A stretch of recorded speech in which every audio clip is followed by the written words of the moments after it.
All right, men, march forward along the fields, and we, the Aptonov, shall surely rule this brand new video game franchise. Look at those walking meat snacks. Yeah, they're just gonna get eaten. Yeah, they don't even have a use for their horns. Wait, what about our horns? Oh, you'll find out. Huh? Wait, what?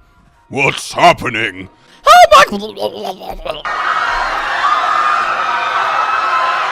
I'm sure in future games we won't be haunted so easily. So sadly, while the future of Monster Hunter would not hold much improvements in the way of the station of ye humble Aptonoth, it did harbour a host of improvements for, well, the game itself. What started as a seedling idea way back in 2004, the original Monster Hunter, has flourished now into something beyond successful, something that is quite literally a way of life for many of us, and that is quite incredible. But that does beg the question then. There have been a silly amount of Monster Hunter titles. Even in just the main series, you're up to, what, like 15 of them? Which is kind of ridiculous. But then you got spin-offs, and you got things like All of the Frontier. We don't talk about Frontier. Stop. No, we don't talk about Frontier. Monster Hunter has just bloomed in so many directions since someone said, you know, I think we should, and stay with me here, I think we should make a game where you take a big, like, whacker, you go into your local forest, you beat something to death, and then you wear its skin. Who let this man in here? And also, somebody hire him, and the rest is history. But in that history, what's your favourite Monster Hunter game? It's easy to just go, well, it's the best. And look, I think objectively speaking, it is the best. I think it's hard to argue otherwise, though each, of course, has their place. And if I could only play one, of course, it would be World and its future, well, offspring. I wanted to keep it natural with babies, but it sounds weird to say a game's offspring. I wanted to keep it natural with babies! Oh no, we'll cut that! So I was pondering to myself, is World my favourite Monster Hunter? I think it's the best, but is it my favourite? Well, let's go over what 5 I do hold dearest. And 5th, then, is actually a spin-off, Monster Hunter Stories. And the reason I adore this is because it takes the base Monster Hunter world, which I love so much, and essentially Pokemonifies it. And as someone who's a big fan of Pokemon, shout out to Pokemon Sword and Shield, I really have a lot of fun in this game. I've still not played that much. I struggle to find time for me, you know? But what I have played is just so much fun. I love the art style of the vibrant colours. I remember seeing this first announced, seeing these cutesy, colourful monsters running around, seeing the little dude run with the egg and thinking, oh, what are they doing? What is this? And then when I realised what the actual core of it was, partnering with the monsters, having the turn-based battle system, having a neat little take, having an actual look into established main series lore back when humans and monsters did kind of fight side by side. There is tales of that happening, and I was thrilled to bits. Not to mention the ridiculous, over-the-top, crazy attack animations, and I could have a pet Brachydios! I could have a Brachydios Mios that's all mine! Do you know what that means to me? But this is by far and away my favourite non-main series game. I just love the little take on it, I love the twist, I love the style, and it's just a fun way to pass the time if you need to pass a little bit of time. It's an amazing travel game. I say amazing travel game like you can't play literally normal Generations Ultimate actual Monster Hunter while travelling on the Switch, but you know what I'm saying, right? Right. It's a fantastic Monster Hunter experience, and one that I would heartily recommend, and I do think sadly went under the radar a little bit, but it's just charming is the best way to say it, and I right proper love it.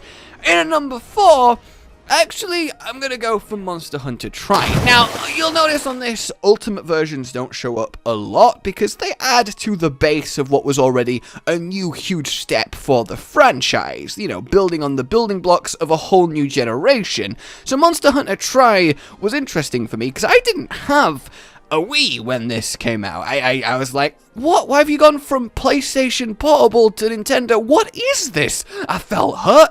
I felt betrayed. And I saw the underwater combat, and then I was intrigued. Then I played the underwater combat, and then I was disgusted. Now, that's the core point here, the underwater combat. And look, I imagine a lot of you did, well, hop on board of the series with Try. It was one of the first ones to gain a much larger, more ubiquitous following. It really was one of the earlier, hugely popular in the West. They were always super popular in Japan. Monster Hunters. But is the underwater combat actually worth completely forgetting about forever? For those of you that this was your first Monster Hunter, I guess for you it was just normal. It wasn't weird or a new direction. It was just that's how the game do. So I am quite curious what those of you that started with Try's perspective was on underwater combat. I honestly, maybe because it's been so long, maybe I've forgotten frustrations I have with it, but I can't really remember why I didn't like it that much. I don't think it was as fun to control as on land. I think it was a little bit gimmicky perhaps, but like Sadeus was a just magnificent experience. His fucking fight music.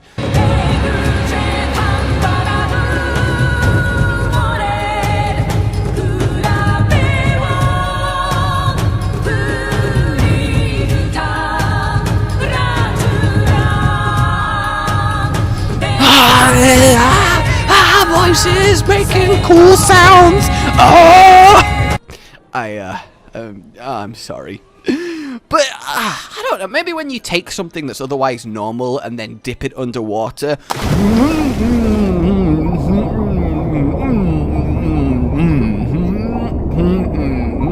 You know what I'm saying?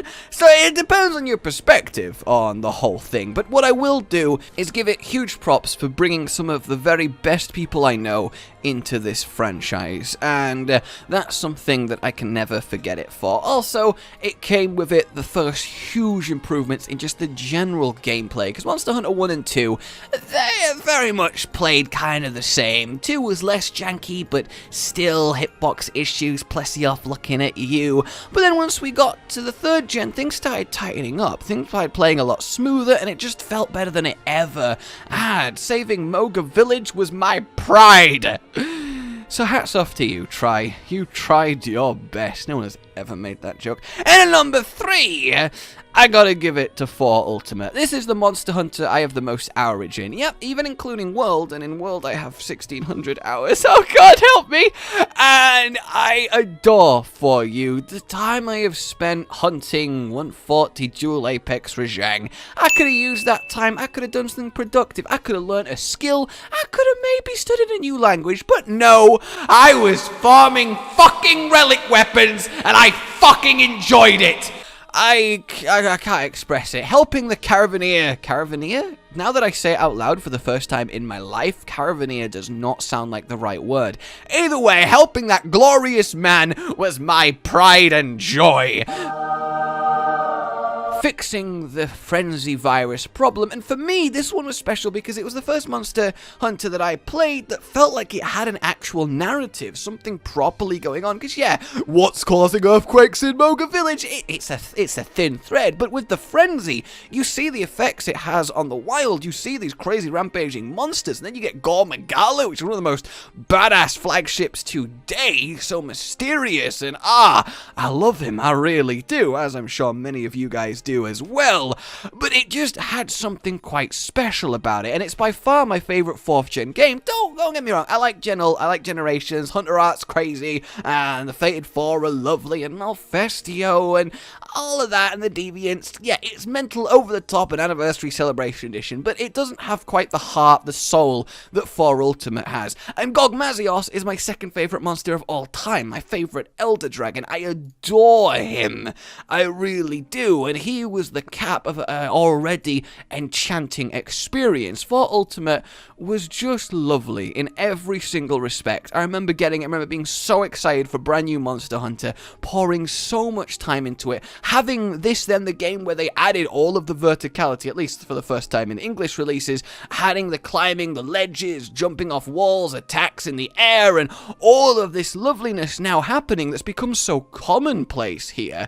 And that's a really huge thing you have to realize. For example, we couldn't even mount monsters before the 4th gen. Think about that. It's such a ubiquitous, normal thing now. It'd be weird to not be able to jump on and mount monsters. It's such a core mechanic. But until the 4th gen, or 4U for us EU releases, it just wasn't a thing, and that is huge to ride on top of the monsters. It adds such a level that we've never had before, bringing us that much closer to them. And on top of that, it added just a whole host of some of my favourite, well, maybe not strictly favourite, but some of the more interesting monsters. Stuff like your Nursillers, like your Celtus Queens, like your Nadjuralas. I mean, Dalamadur, the extreme example. Some really crazy, memorable beasts. A huge roster, not quite as huge as General, but still, nearly 100 is just ridiculous for a Monster Hunter title. And yeah, this is the only Ultimate version on the list, but it deserves it. There was so much good packed into this game. If not for World ending up as the focus of my channel, which I am still forever thankful for, thank you for you guys just watching, 4U would remain as the height of my Monster Hunter career. I had such good times playing that game, and even then I didn't really have anyone to play it with. That was all solo, because I was so very lonely and no one would be my friend.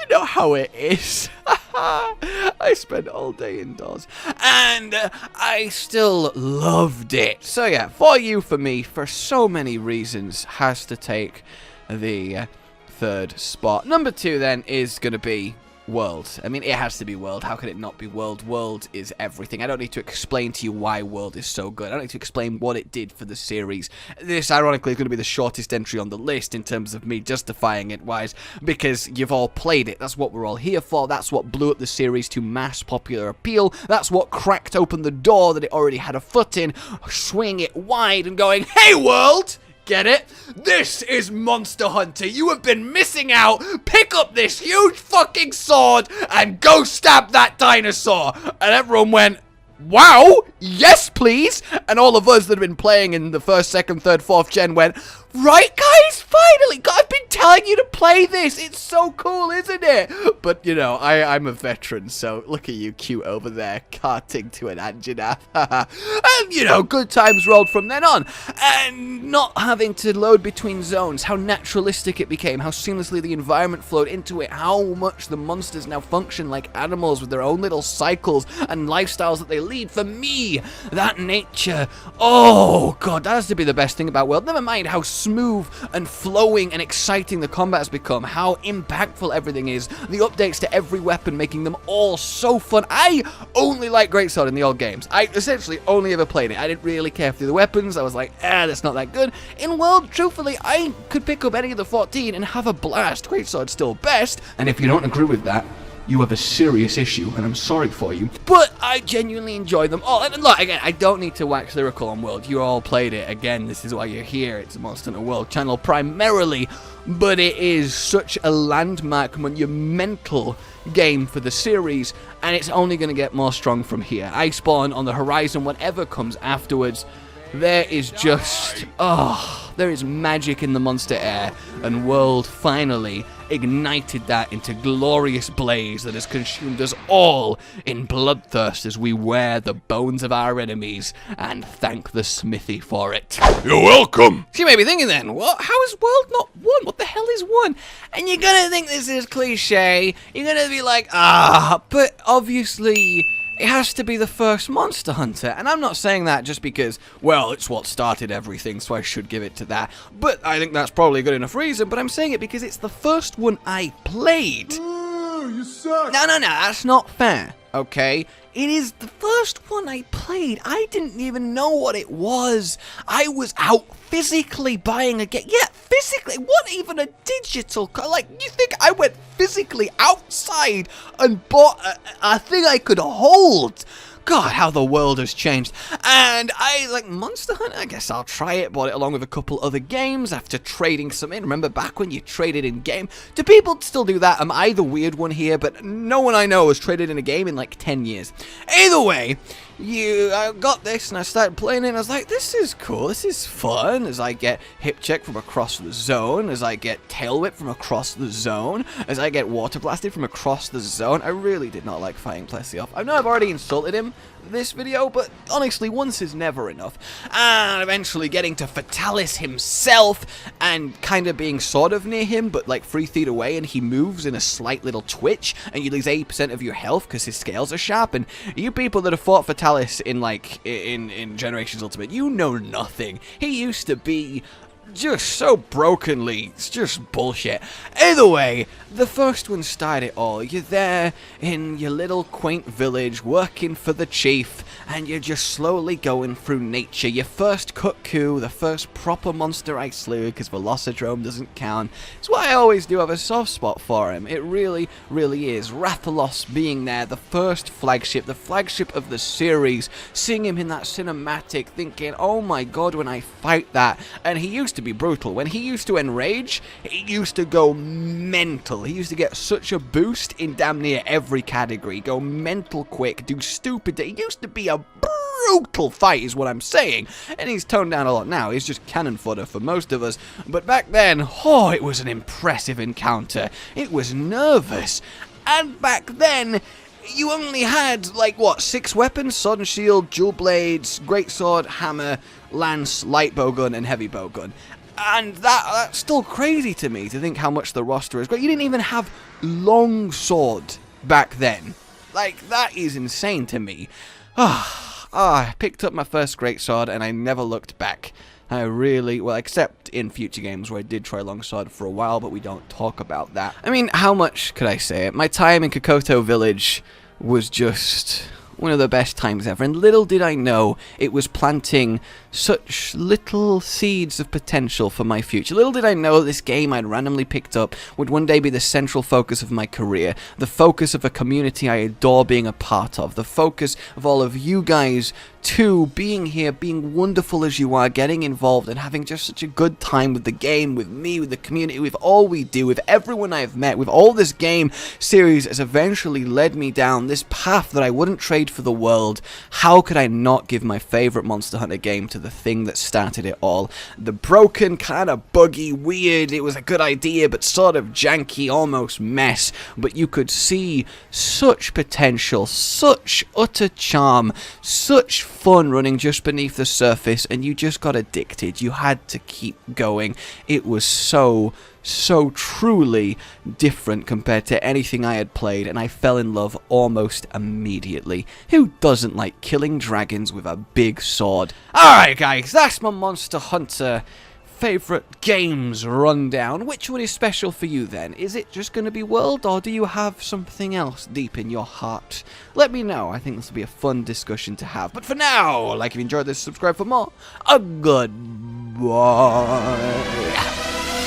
Rage Gaming with the video float. But that's all that's really relevant at the mo, but I'm still gonna leave this up so you patrons know that I love you even though the outro's no longer that kind of relevant. But the new one's being worked on and it's gonna be a truly badass song, and don't worry, I won't be doing any rapping on it. I'm gonna go now. This was shit.